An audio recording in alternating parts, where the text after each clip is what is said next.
Good afternoon and welcome to Get the Scoop, the monthly webinar from MFLA that fills you in on the news and views of Maryland Foreign Language Association, including some of the benefits of membership.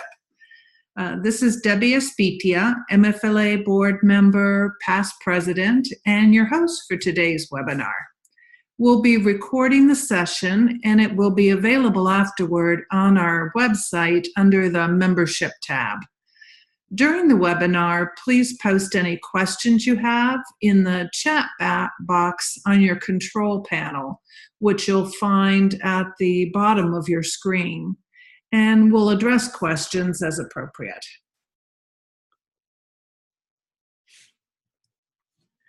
So today we're talking about the MFLA Spring Conference and how to submit a proposal to present. For those of you who've presented in the past, you may discover something new in today's session.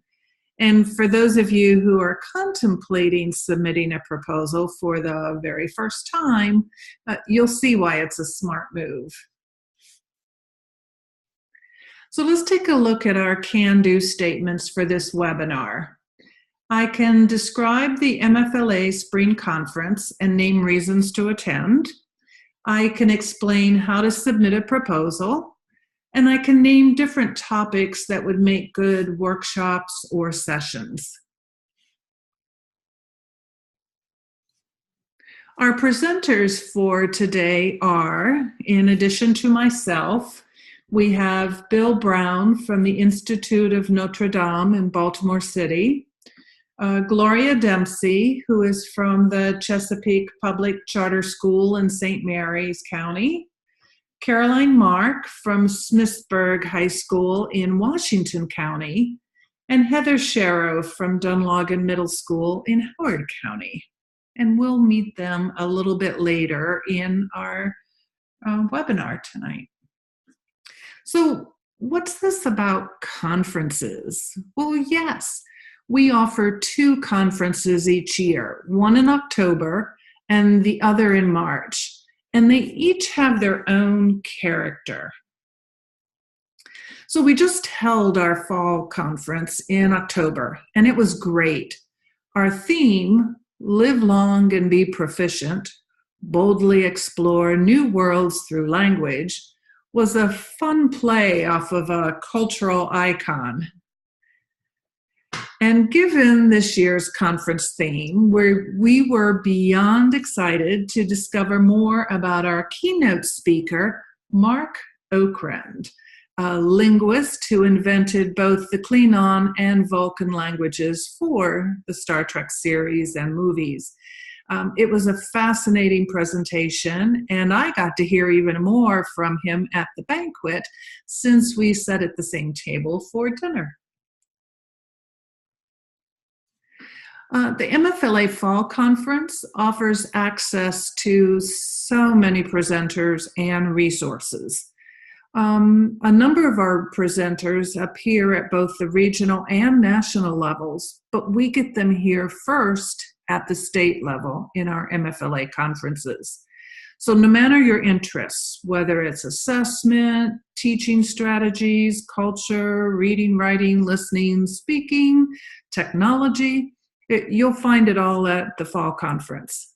And no matter your language, while the majority of sessions are applicable to any language, we do have language-specific presentations, and not just for teachers of Spanish, but also Arabic, Chinese, French, German, Italian,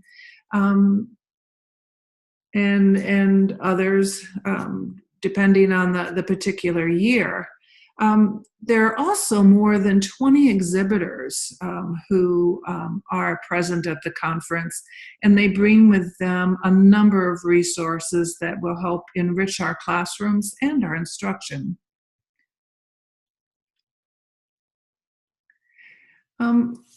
At our fall conference, we also hold our awards ceremony. This year, the ceremony celebrated our student visual arts winners, and then our teacher award recipients, and our new language teacher of the year Barbara Sharbow from Howard County, a middle school teacher at Mount View Middle School.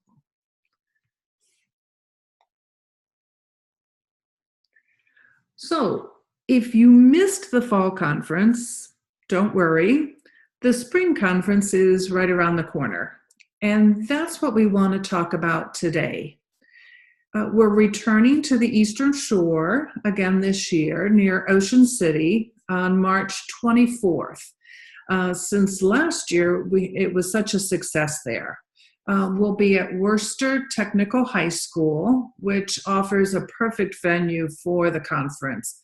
It has modern facilities, great technology, delicious food, easy access to get to, and of course, close proximity to Ocean City, so you can make a weekend of it. Now, the spring conference originated as a half-day event. So MFLA would offer 3 to 4 3-hour workshops on some aspect of technology. Participants would pick one workshop to attend and really have the opportunity to have hands-on experience with the new technology. I personally love this format, and still to this day, I will attend and or present a 3-hour workshop. In fact, over the years, I've presented on a wide variety of technologies such as Prezi, WebQuest, web page design, social media, authentic resources, just to name a few. And then over time, the conference grew into what it is now, which is a full day with the option to attend either the 3-hour workshops or 75-minute sessions, or you can select a combination of the two.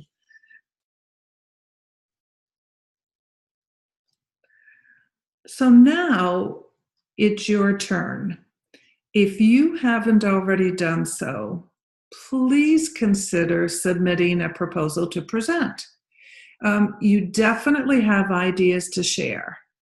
And if you don't think it's true, every one of us who presents at conferences has had the same thoughts. What do we have to offer to our colleagues? And the answer is everything. We all started, though, by taking that first step and submitting a proposal to present. And you don't have to just believe me. We're going to hear now from a couple of our most popular presenters at MFLA.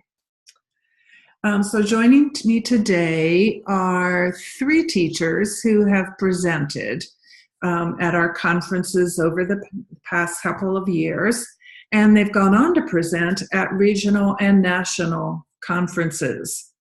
They're current MFLA members, and they are stellar presenters. So with us today, we have Bill Brown from the Institute of Notre Dame in Baltimore City. We have Caroline Mark from Smithburg High School, and Heather Sharrow from Dunlogan Middle School. Joining us, we hope that Gloria Dempsey will also be able to join us. She isn't here just yet, but she may log on and join us in just a few. So let's get started.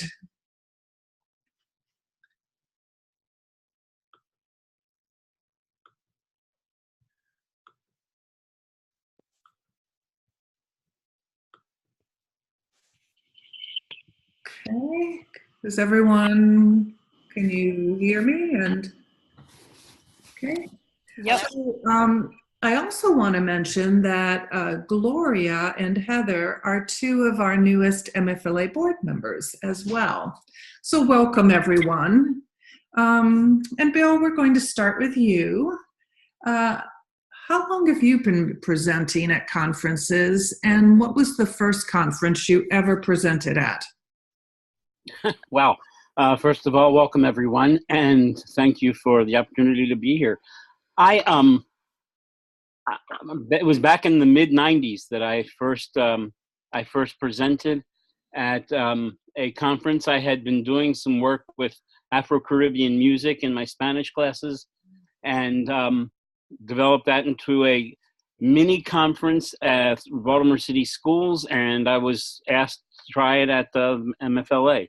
And I did that and continued the experience. It's a great experience, sharing and meeting new people and getting new ideas as well. Great. That was so. It's been a while. It's been a long time that I've been presenting, but it's a challenge also to kind of like, okay, what's good, what's needed. That always is the challenge, and we're going to talk about that in just a minute. But first, Caroline, how long have you been presenting at conferences, and what was your first presentation? Thank you, Debbie. Wow, gosh, it's been 7 years that I've been presenting now. It will be. I'm going to NECTFL next year in February, so that'll mark 7 years for me. My first conference that I presented at was in 2011 at the MFLA Fall Conference. And that I presented on Photo Peach. But I tell you, when I got there, I had never really seen the ribbons that went on the badges. And I was so excited that I had that little red presenter tag hanging next to my badge. It really, really was exciting. It's a very invigorating experience. And it's so awesome to be around so many different professionals from different walks of our career. It is. It is. How about you, Heather? Well, I'm probably like a lot of other teachers. I'm not the kind of person who thinks that I have amazing things to share. So I did a lot of PD for my county before I was finally convinced to present at MFLA. So my first MFLA presentation was actually just last year. I presented with a colleague about centers and how we use them in our classes. Very good. I too was encouraged by someone who had been presenting at MFLA for a while and did a co-presentation type of approach. You know, I didn't do it by myself the very first time. And, you know, that was nice. It was reassuring because I think the first couple of times that I got up in front of my colleagues, my peers, I was terrified. You know, it's a whole different thing to be presenting to my students, but to my colleagues. But very quickly, I got over that kind of intimidation because everyone, and I've been presenting for more years than Bill has. I think I started in the late 80s. And I have never had a presentation where people did not receive me warmly and thank me. And, you know, if they come to your session, it's because they want to be there. Although I have had a few presentations where an administrator made a teacher go, but by the end, they were glad that they had been there because they learned something new. But I quickly lost kind of that fear. I think, though, some of the probably most difficult part is taking that first step to submit your proposal to present. So who would like to maybe jump in and share with me what prompted you to submit that proposal? And maybe it was a colleague. I know a couple, you know, Heather, you mentioned that, but. I can answer that. This is Caroline. It's a colleague, definitely. I think we always have people that we identify with, that push us, that want to see us succeed, and that maybe see things in us that we don't necessarily see at that time. and giving us that push. I was very lucky to have a dear colleague and mentor of mine kind of encourage me to present. She was a huge advocate for me. She was there for me. She came to my session. She reassured me that I was doing what I was supposed to do, that my session was great. And she kind of turned me into the conference geek, if you will, that I am now. But I think that it's about surrounding yourself with the right people. And those people really help push us to be the best that we can be. And I'll also add, this is Heather, and I'll also add that for me, the reason I started presenting and the reason I keep presenting is I feel like it's my way of kind of giving back to the world language community. There are so many people along the way that have inspired me, that I've learned things from, that I've taken ideas from. And for me, it's just kind of my way of giving a little bit of that back and sharing some ideas with other people. What was your, I think Bill talked about his topic with the Afro Spanish music, and how he decided on presenting, that he was encouraged to present it after having done it at a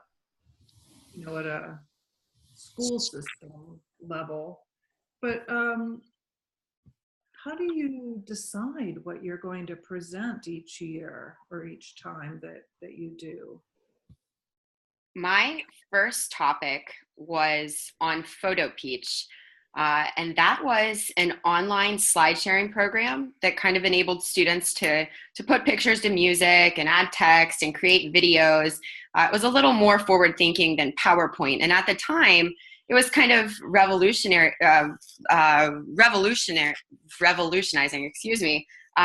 slide sharing, because the kids could go home and work on it because it was internet based. It was something that they could easily access, that they could work on their assignment both in school and at home, and they didn't have to risk losing a flash drive or a CD or something of that nature. And so I really loved how that was working in my classroom. I've always been a huge advocate of technology. I think it can maximize our educational experience for our kids in our classroom. I loved what I had done with it in my class. A couple of the other teachers in my school had said, this is really great. You should really think about sharing this. And so that kind of, I'm going to go to MFLA. I want to present something. This is how this is going to work. And it was very well received. I'm sure. Bill, Heather? It's been an interesting kind of, over the years, an interesting process, because I find many of the topics that I have presented are, they were good at the time, but definitely long since not really useful because of the way technology has changed and things like that.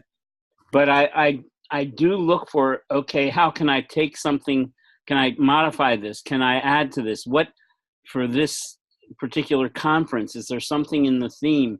And I'm usually looking for, how can I engage students in using the language, in understanding and speaking and interacting and doing relevant things.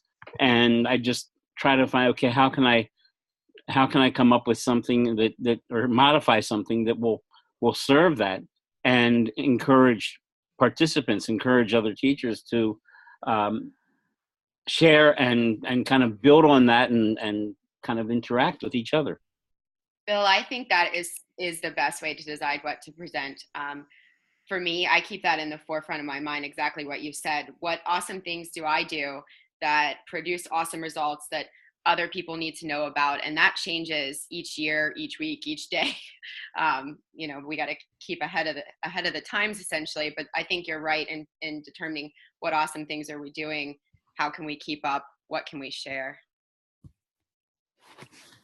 Yeah, I agree. And for me, I also try to take some inspiration from my county's initiatives. We're always working on new ideas, new strategies. And I know that those strategies are aligned with ACTFL standards and with best practices in world languages. So I take some inspiration from that.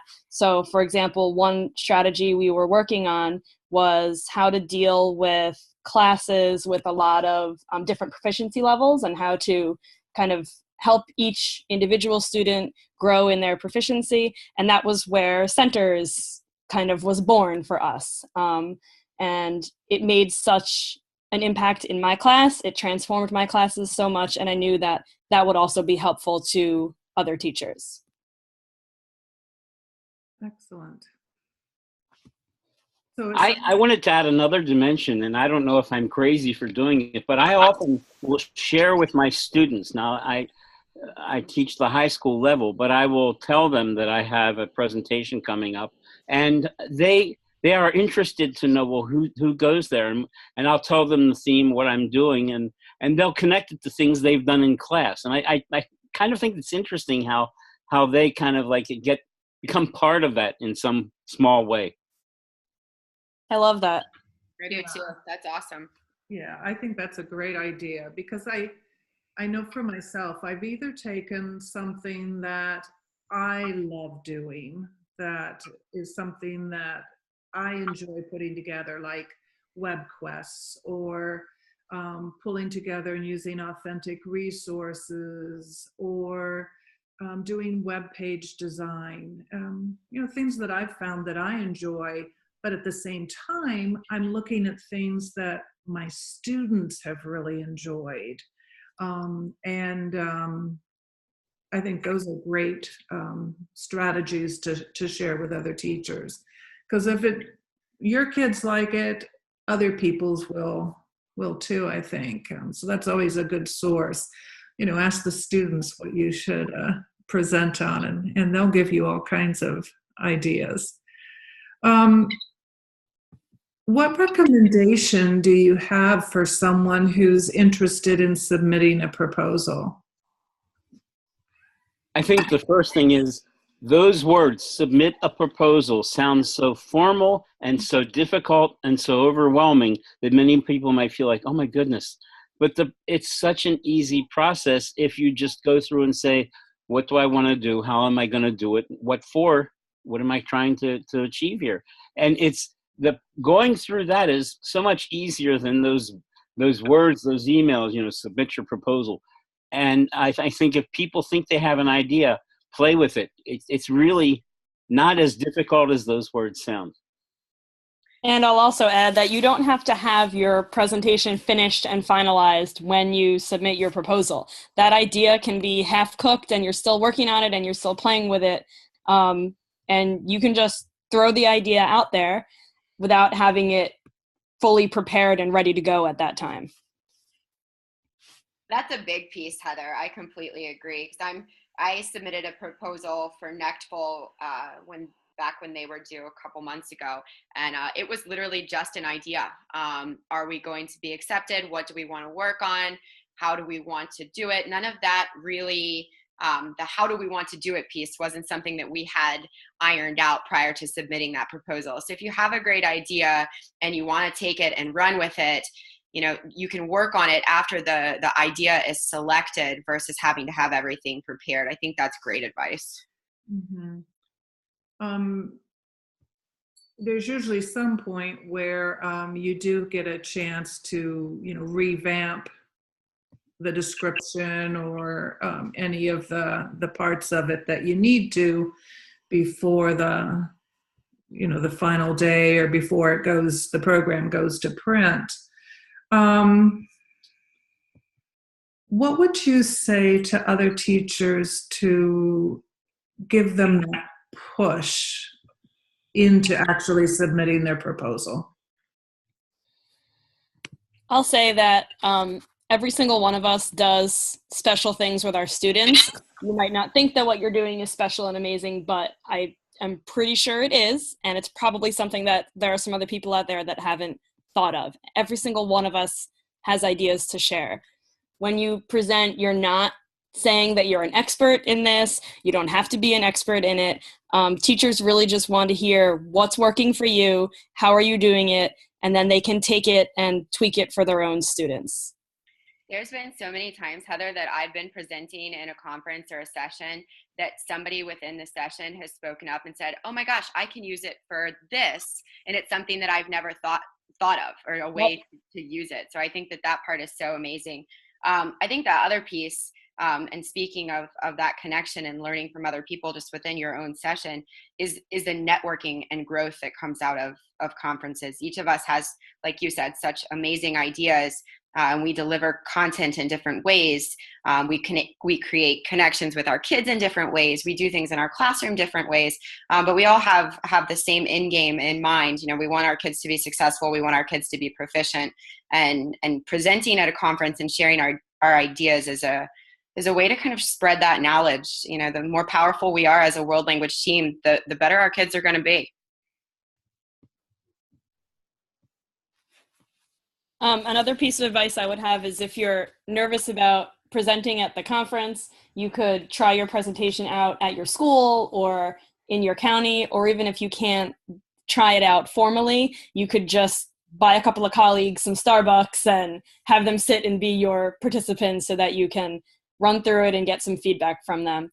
I've never met a teacher who isn't nervous about talking in front of adults. We make fools of ourselves in front of kids all day, every day, but for some reason we're always nervous about talking in front of adults.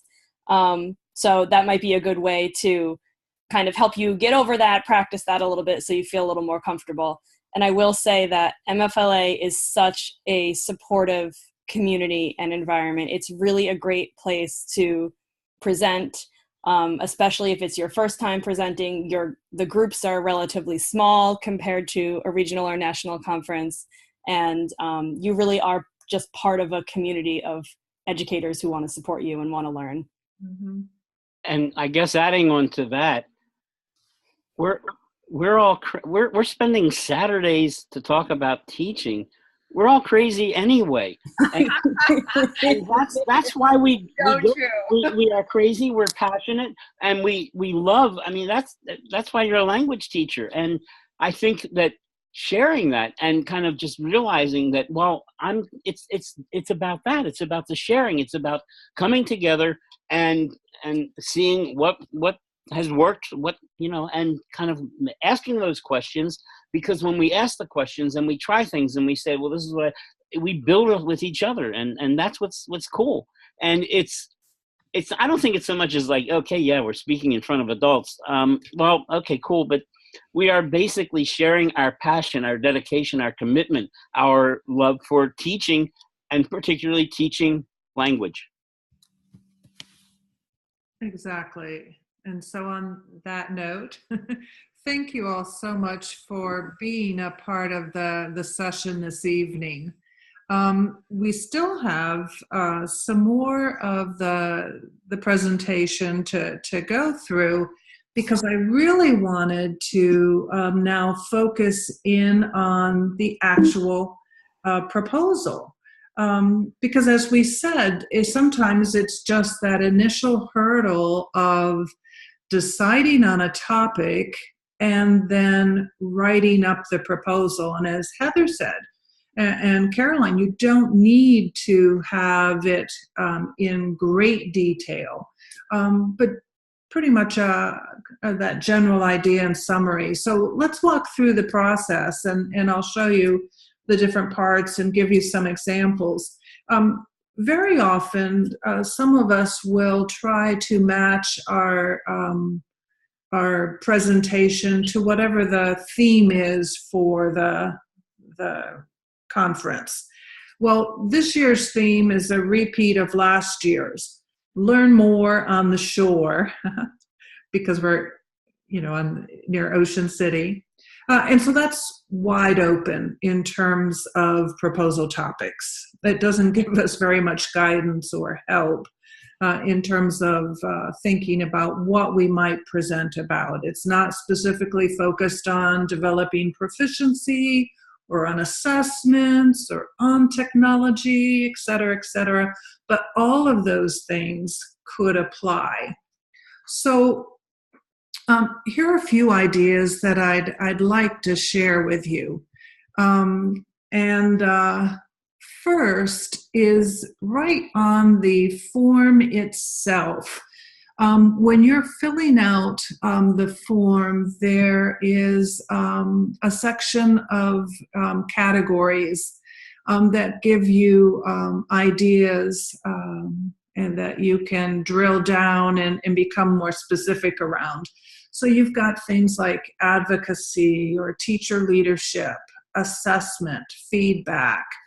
Authentic resources is very popular now, and really is the crux of what we want students to interact with. Content integration, connecting to social studies, science, mathematics, etc. Culture is always a great topic, tie-in. Bill mentioned the music. That's always a very popular topic and theme. Curriculum design and development, or specific elements of curriculum. Instructional strategies is extremely broad. And then developing proficiency, as well as any kinds of new technologies. And then, you can't go wrong if you focus on one or more of the specific standards for world languages. And so that could also be another area that you turn to and think about, what kinds of things do I do that really support the interpretive mode, or the presentational mode, or making comparisons, etc. So on the form itself, that might be some source of inspiration for you. Another set of guiding principles are the new core practices that have come out of work with ACTFL and some partnering organizations at the national level. And these topics, again, repeat some of those categories we just looked at. So we have target language use and comprehensible input. Again, interpreting authentic resources, so where to find resources, how to use them once you have them. Interpersonal communication, that getting students to speak with each other. And remember that that whole mode of interpersonal really refers to spontaneous language. So how do we get our students to that point that they are capable and feel comfortable doing that? Curriculum design or unit or lesson design with the concept of backward mapping. Grammar in context, and also using the target language to introduce grammar are some hot topics that everyone would like more ideas on. And then providing appropriate oral feedback. So what are different types of oral feedback that we give our students? And what are some tools, perhaps technology tools, that help us do that? I think it was last spring that Caroline did a presentation on recap. And that was fascinating. It was the first I had heard of that particular tool, that app, and it's great. So her entire session was focused on just that app, what it could do, and then us getting in and playing with it and trying to use it ourselves in order to provide feedback for our students in their oral presentation or interpersonal communication. So these core practices are another great source of topics. And then we also have a list of suggestions that come directly from our MFLA members. On our conference evaluation forms, we always ask teachers what they would like to have presentations on. And here's some ideas from our most recent conference, from the fall conference in October. I've separated them into two categories. Technology, in keeping with, the original concept that I mentioned that we had for the spring conference. We still very much look for technology-centered proposals, but then also those topics that aren't necessarily technology dependent. So first, here's some ideas from your colleagues about what they would like to learn more about. So Google Classroom. A lot of districts are incorporating Google Classroom and the Google suite of applications. So if your school's doing that, if you're doing that, how are you doing it? What kinds of projects do you do with your students? How have you integrated that into your classroom? Social media. I did a presentation a couple of years ago on using social media for my own professional development. But how might we use social media with our students in a way that's appropriate?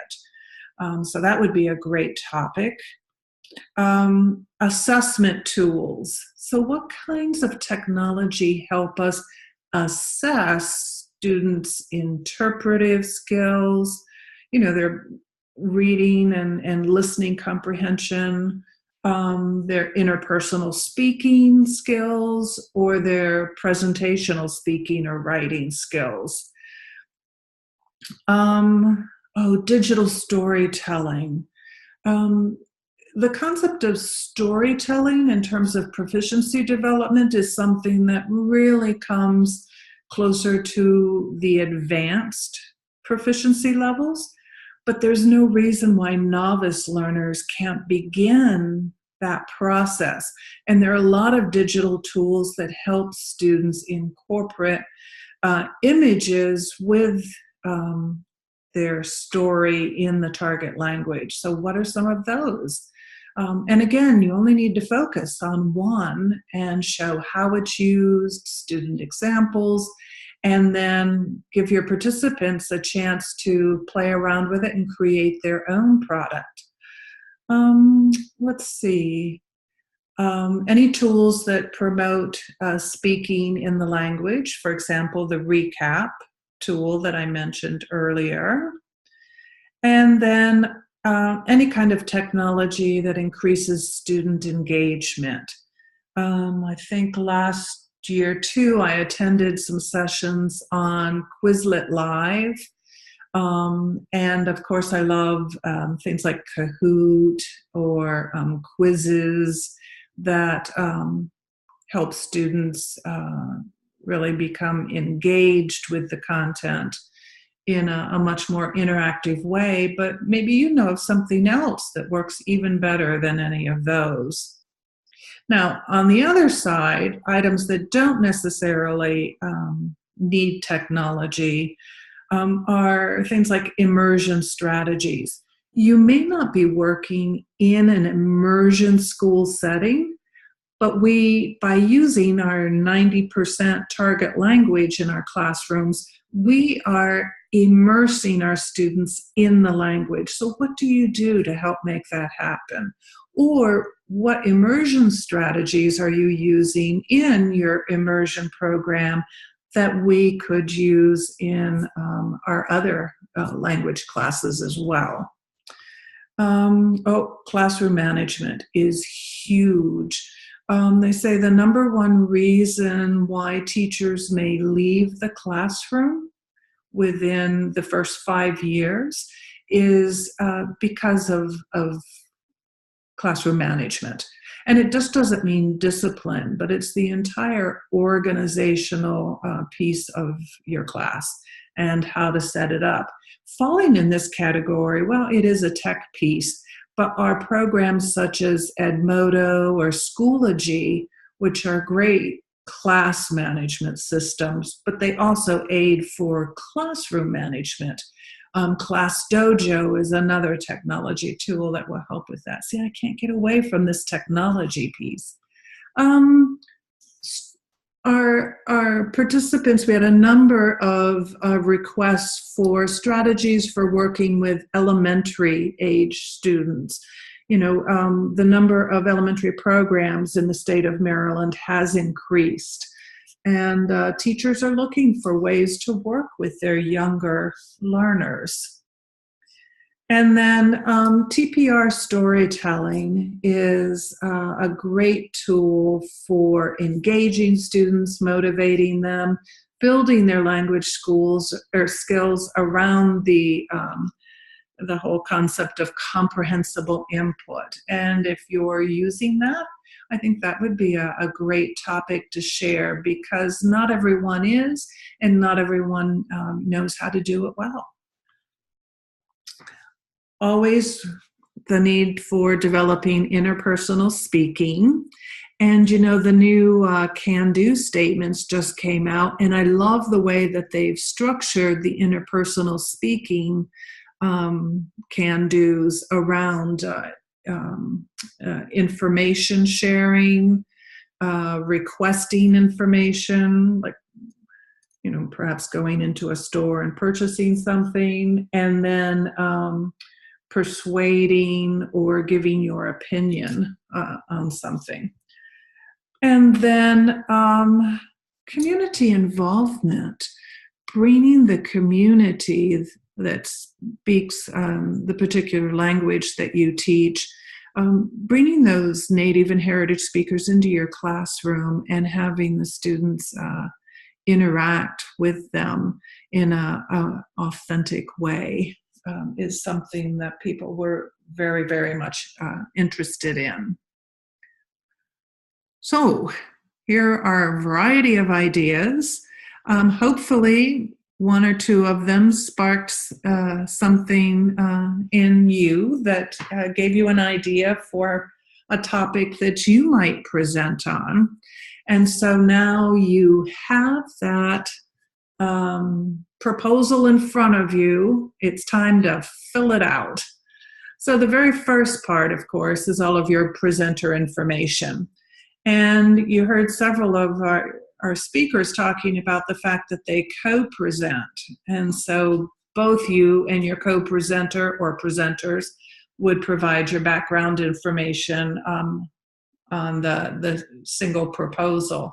And then the next step is looking at those items we looked at earlier with what format are you going to be using. So is it an interactive presentation? Is there lots of hands-on involvement? Perhaps it's a panel with several of you talking. Is it related to a particular association such as AATF or AATSP, etc.? Or what other format might it take that we don't have listed there? And then who's your target audience? And again, check all that apply. Your particular strategy or technique or tools may apply, you know, all the way from pre-K up through university levels. So go ahead and check off those levels. Or it might be something that you see as more appropriate to perhaps students in the middle level, at, you know, middle school age. So again, let us know the target audience.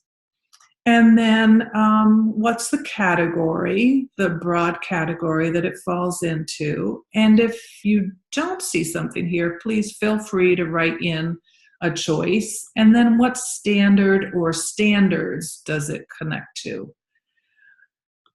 The last part on this front page asks what language you're going to present your session in, and then what language or languages will your examples be in. So some of our presenters do present in the target language. You know, we've had that across the board: Arabic, Chinese, French, Spanish, German, etc.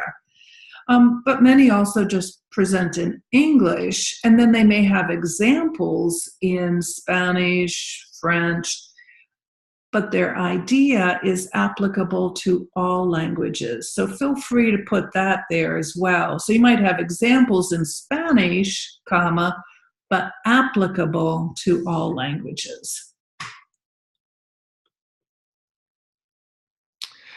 So the front is pretty straightforward. It's this back page that I think sometimes is the stumper, or that people may overthink. So the very first thing we need to know is, what do you need in terms of audiovisual equipment? Our rooms always come at whatever facility we're using. We have the projector.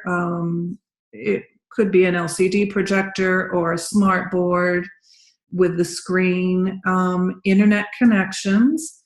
We ask that you bring your own laptop to present with, but let us know if you need speakers, for example, or I guess nowadays that's pretty much the only, or if you need a computer lab because you would like participants to go online and do an activity with you. We're also asking in your presentation descriptions that you encourage participants to bring their own device. So people usually now are coming to conferences bringing their own laptop or tablet that they can do things on as well.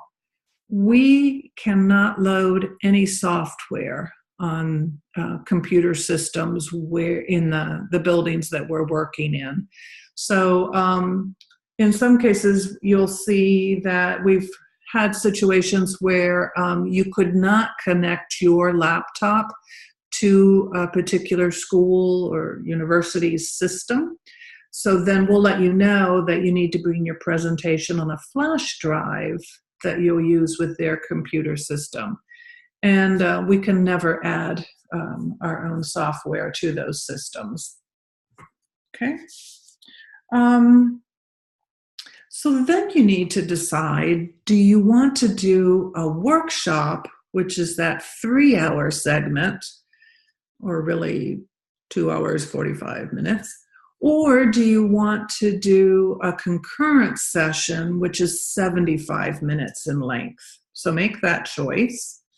And then you'll come up with a title, 8-word limit, and then you'll provide a very brief overview, and then the description that you would like to have in the program. And we limit you to 65 words.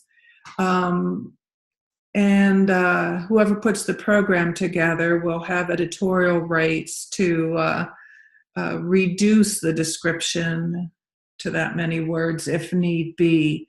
Let's take a closer look at this overview description section, because again, I think this is the part that some people may find more challenging. So let's use an example. This was a 3-hour workshop. The title was Starting Off on the Right Foot. 6 words.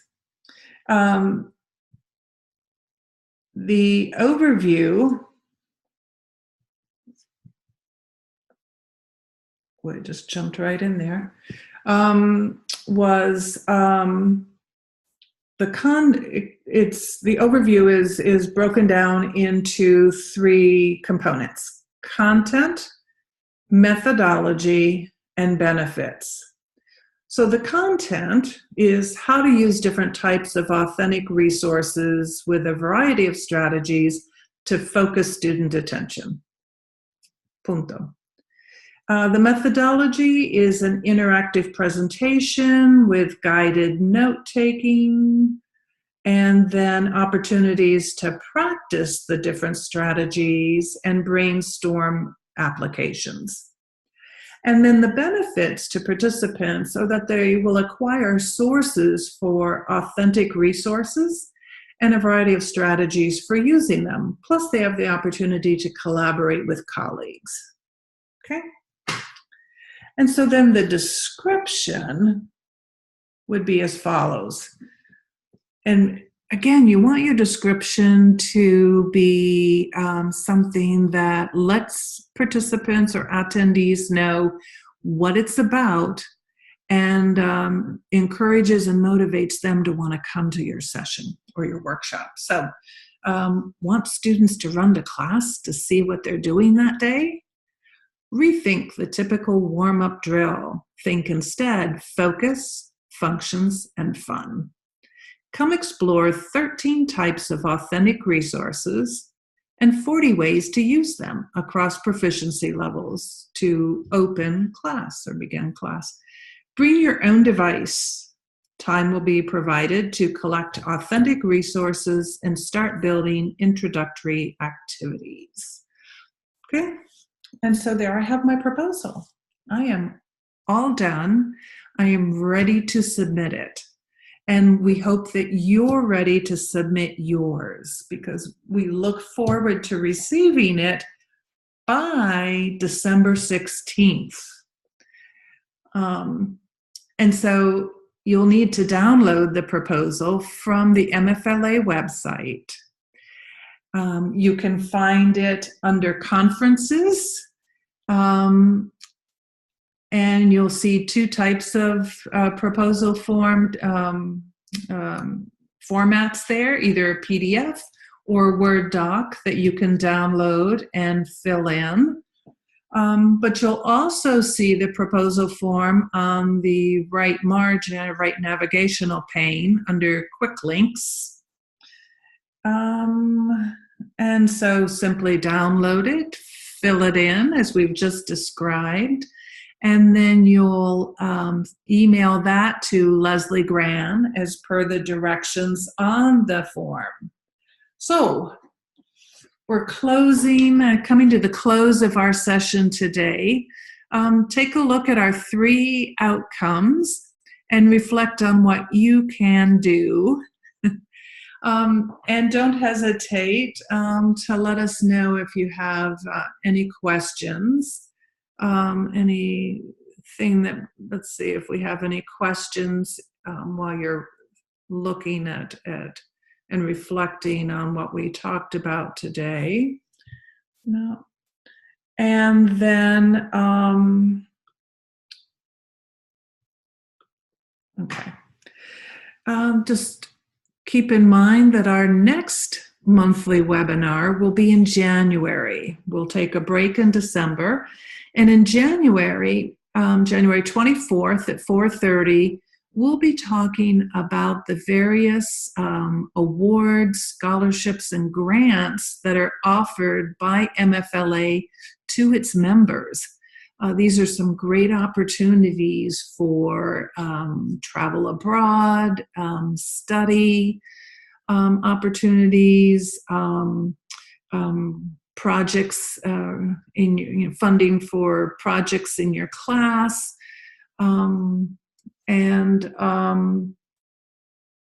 trying to think what else. That probably pretty much addresses it. We have a specific one too for teachers of Latin.